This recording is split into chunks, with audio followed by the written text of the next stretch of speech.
When people are dealing with competing deadlines and unrealistic expectations and compounding pressure, they don't need warm baths. They need to get to the root of what's causing the stress and untangle some of the systems that make them stressed out in the first place. In this video, I share 3 activities that help people identify why they're getting stressed out to begin with and what they might be able to do about it.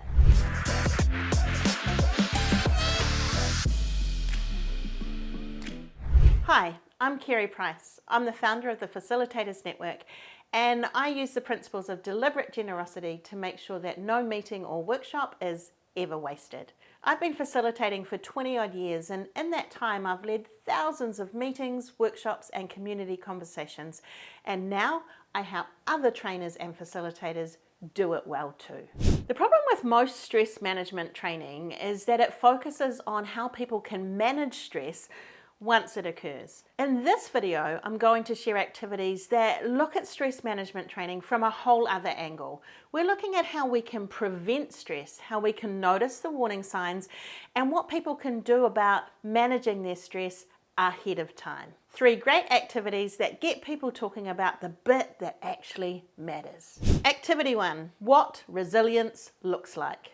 Oh, that word resilience is bandied about in stress management training all the time. But no one has a shared understanding of what resilience actually means. So when I'm leading stress management training, one of the first things I do is an activity that helps us all get on the same page about what we mean by resilience. And I like to use Lego to help people articulate their thoughts in a really positive way. How it works is I put a whole bunch of Lego pieces out on the table, different sorts from different packs, all different shapes and sizes, and I simply invite participants to build a model that represents resilience to you. Now, we're not talking about a literal model. We're talking about them taking pieces of Lego and making it mean something. So for example, they might take the elephant and talk about the elephant in the room and what resilience looks like in that particular situation. They might grab a clear block and talk about transparency and how transparency relates to resilience. They can make any block mean anything, but the process of building a model that represents resilience to them gives them pondering and processing time so that when they go to explain it to a partner, all of it makes sense. I give people just 3.5 minutes on their own to build their own model. Then I invite them to get into pairs, discuss it, and combine their models. Where are the bits where they're thinking the same about resilience? Where are the bits that are different and both pieces need to be added? Once that's done, I invite them to get into groups of 4 and we repeat the process. Once everyone's had a chance to build and reflect and share with partners in small groups, I then bring the conversation into the whole room and we can start to develop a shared understanding or a shared model of what resilience means to the team.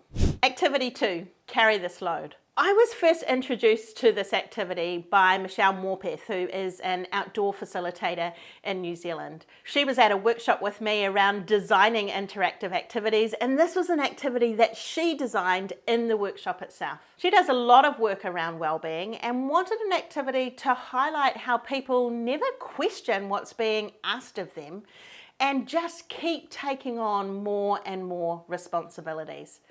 And this is what she came up with. Step 1 is to simply ask for a volunteer. We do this maybe halfway through the day so people are happy to volunteer even though they don't know what's coming up. When the volunteer comes to the front of the room, explain that you're simply going to give them an item to carry and you just want them to walk across to the other side of the room and bring it back. You might start with something simple like give them a juggling ball.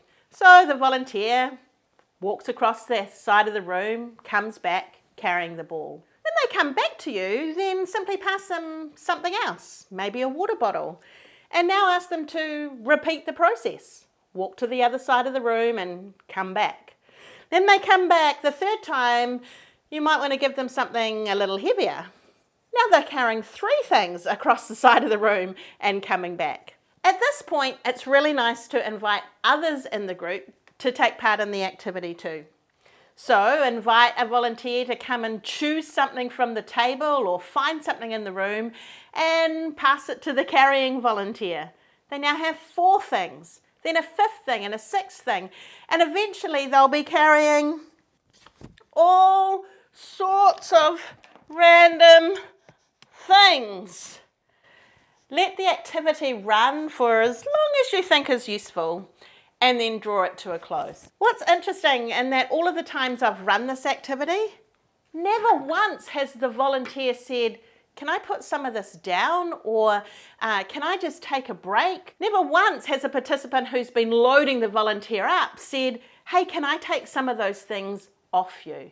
The whole point of this exercise is that it illustrates how easy it is as humans just to keep saying yes to things without questioning, negotiating, or asking to change the rules. So once this activity is over, just simply invite people to share what they noticed. Those are the sorts of things that come up. I noticed that it was getting really uncomfortable, but I wasn't sure if I was allowed to put anything down. I noticed that I felt really bad about giving her another item to carry, but I did it anyway. I noticed that I gave her a basket thinking it would be helpful and she'd put all the items in there, but she didn't even think to do that. She just added it to the load. The observations that come up are gold for talking about how we can prevent stress in the first place. Activity 3 is blow the balloon. And I love this activity because it really highlights the importance of being present and noticing. Most people actually know how to manage stress. It's just they're so busy being stressed, they don't take time to notice. So this activity happens in a few different parts. The first part of the activity is simply to invite people to blow up a balloon. The instruction is that they need to blow up the balloon as big as they can without letting it pop.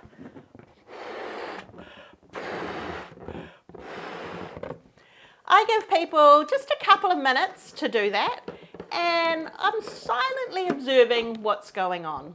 Oftentimes there's balloons that pop, there's people looking around, there's people really focused, and some people not so much. Once everyone has blown their balloon as big as they can without letting it pop and tied a knot in the end, I simply ask, what did you notice?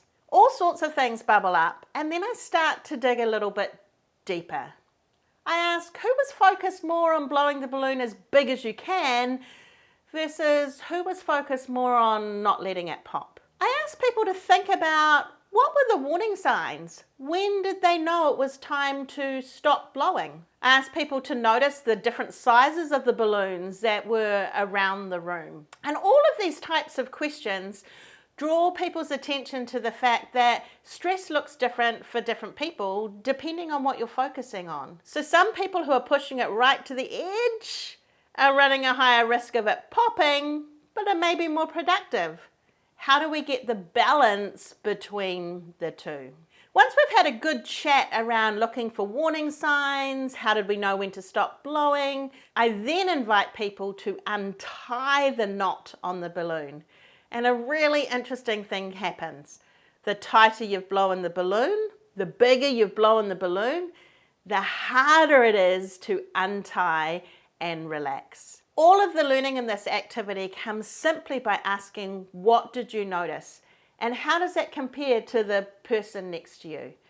Debriefing this activity is what makes it valuable. Of course, over the course of a day, if you're doing a full day workshop around stress management, you might have a whole bunch of different activities that you use. So it's really important at the end of the session that you make time to properly review and recap and reflect on all of the learning so that all of the learning can get put together in context. For 3 great activities that will help you do this really well, check out my next video, how to recap a training session. The link is in the description below. I'll see you there.